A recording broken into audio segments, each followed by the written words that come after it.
Hey everyone, back at the workshop again, and today finally something a little bit different, well at least for me, because I've been filming a ton of videos to stitch together everything that's required to get the engine in and running.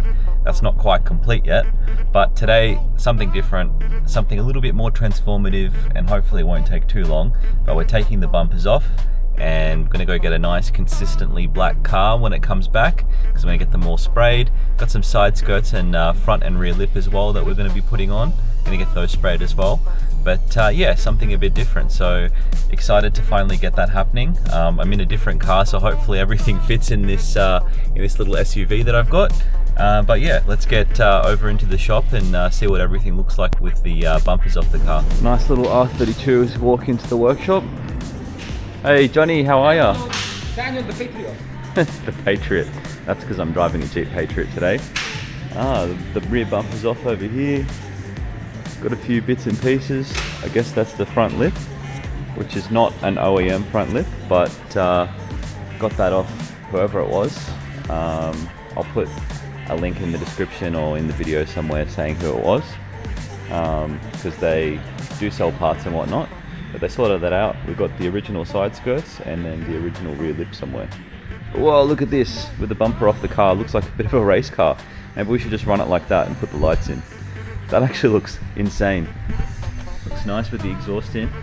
We did that in the last video that I recorded, but I guess it's not up yet. This will probably go up first. The rear lip is already, I don't know if they've glued it on or drilled it in, but it's already on the rear bumper there. But I guess that's something for the painter to work out, how he's going to paint and put all of those things together. I mean, it's not bolted or anything. Yeah, so just did like a little test fit. Yeah. And it looks nice, right? In your opinion? Yeah. What about the front? The front's alright as well? Yeah, the front's fine. Yeah, because this is the fiberglass job. Yeah. Like their reproduction. I'm sure they'll have Part of it. a bit of work on it to get it ready for paint. But Yeah, that's fine. And then yeah, you fitted the side skirts and they fit nicely. And then we've got the car looking like a race car now. And then so with the shift mechanism, you pulled the other one out and you just you had to tap in an extra hole for this, right? Yeah, two extra holes. Two extra holes.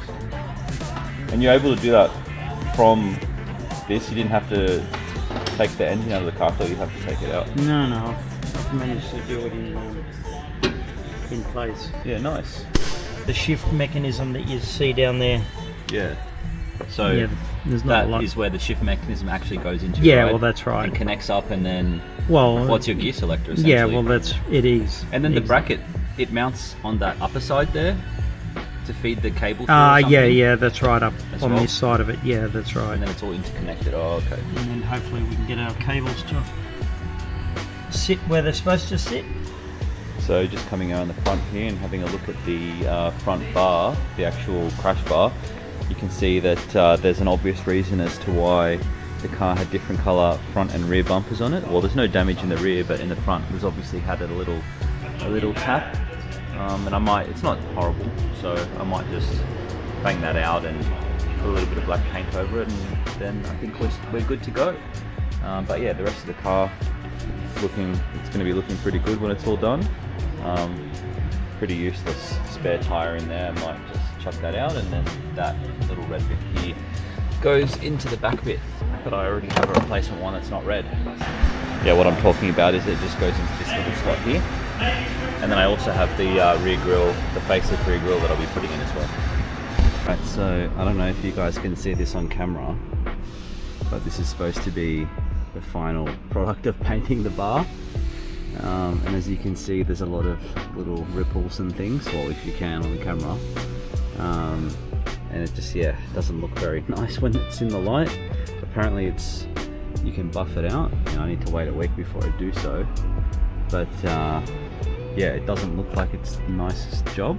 I guess in a sense, with all of this, you get what you pay for. But unfortunately, the guy decided to up the price right after, or right before I came to pick it up. But yeah, hopefully this can buff out, and there's a bit of damage. Oh, and it looks like all the spider cracks and things weren't really sorted out. You can still see them through the paint there. But it is what it is. What can you do? Alright, so yesterday I picked up the bars off the person that painted it. You may see a few clips of the quality of that from yesterday, especially the rear bar, which was pretty horrendous. That's upstairs along with the side skirts, which weren't painted, so I managed to salvage the rear lip as well as the side skirts from being painted, and luckily I did, because those are the two genuine parts. Unfortunately, from this panel beater, or this backyard panel beater, the parts actually got damaged. As you can see, there's a couple of scratches, bits of red, and throughout, I don't know if you can see on this, but definitely on the side skirts, which are upstairs, there's overspray primer and all of it. But yeah, such is life.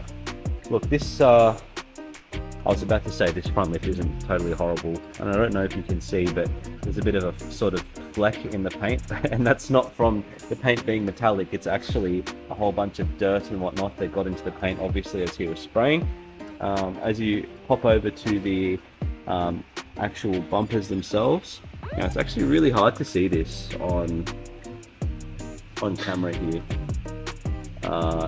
Hopefully the video from yesterday, where it's in direct sunlight, will show you quite clearly. But yeah, the quality of the paint is horrible. Alright, let's forget about orange peel, just the amount of shit that's in the paint from, I guess, overspray or spraying too quickly or not mixing the paint properly, etc. is, yeah, it's really bad. Like, and look, I don't really particularly care about this car too much.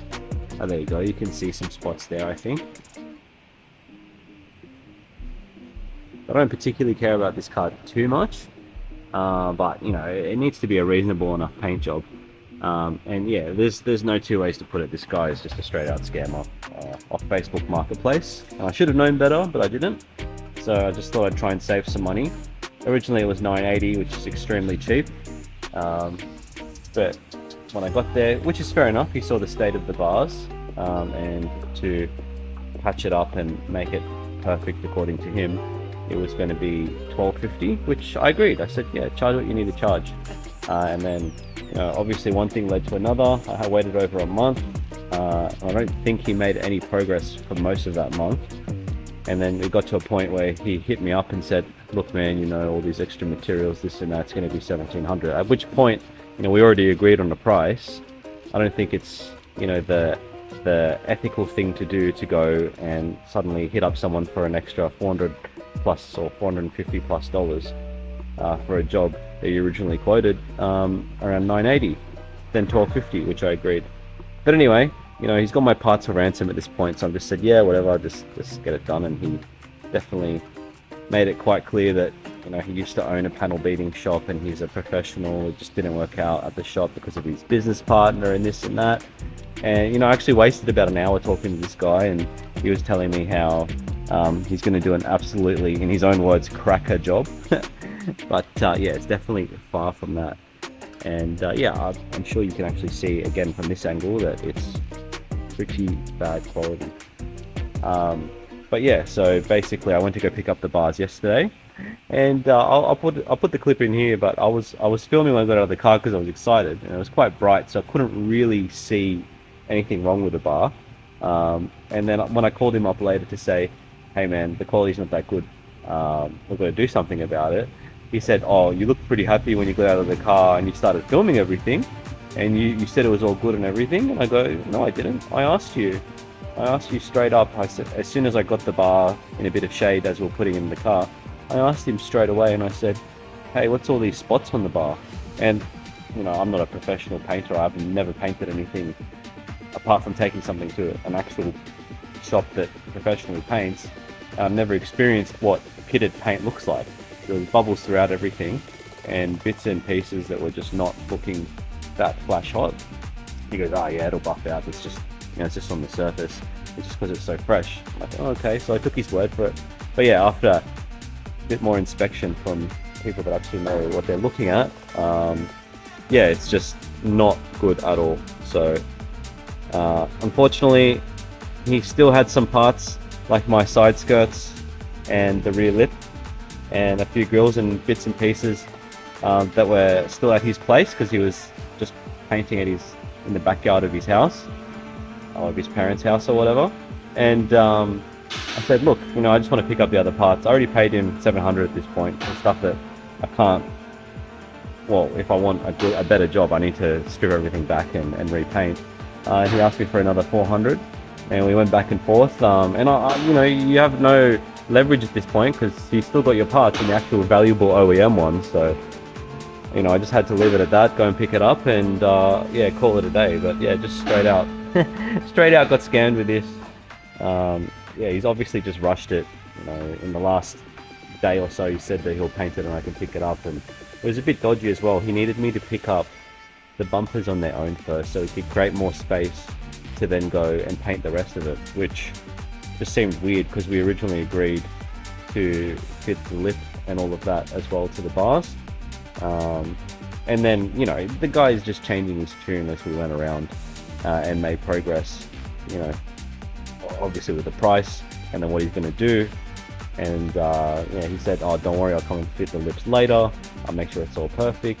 But yeah, obviously, yeah, it's just too dodgy. He's just chopping and changing what he said he's going to do left, right and center just to suit him. And you know, he even for some reason decided to bring up, oh, I've got all the Facebook messages. Oh, okay, good on you. Well, yes, it was originally just a rub and spray. I said it didn't have to be perfect, you know, with fixing the underneath, but you know, obviously the paint job needed to be good enough. And then he re-quoted it when I brought it to him. So, you know, at that point I'm like, okay, sweet, we've locked in a price, that's it. He's going to do a good job. I'll get the bars, it'll be good enough for the car, but unfortunately it didn't end like that. So without continually complaining too much in this video, I guess there's just another lesson learned. Don't try and cut corners. Don't straight out just trust people in the automotive industry, as I discovered with the engine itself. And yeah, just go somewhere reputable, get it done right, get it done properly the first time. So now I'm back in chats with the panel beater up the road, and unfortunately to fix and respray these bars, which are now in probably worse a condition, to take it back and then fix it and then spray it properly is going to cost me more than if I just initially gave it to him in the first place. So I'm just exploring the avenue of buying some new bars, getting those painted, because it's obviously going to be a lot cheaper if the bar comes in perfect from Toyota. And you can actually buy these bars from Toyota new still, and they're relatively cheap. Last time I looked, they were a couple $100, so we might end up doing that and just go from there.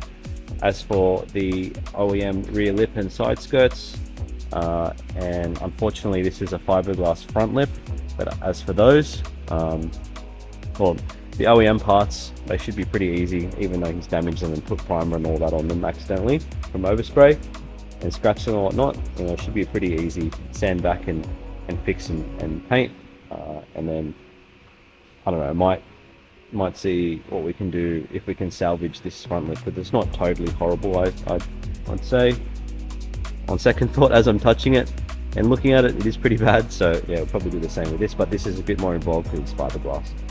But that being said, you know, we're living and learning. The whole point of this project is to, you know, go through the process, you know, get to know people that'll do a good job, which unfortunately I already knew for paint, but I just decided to cheap out. So I learned that lesson not to do that. Everyone keeps telling me, Daniel, you're Italian. Italians don't cheap out. We always do it right the first time. And I agree, that's what I should have done, but it is what it is. So hopefully on to the next video, which will be a lot more exciting and, you know, something more positive. Thanks for watching.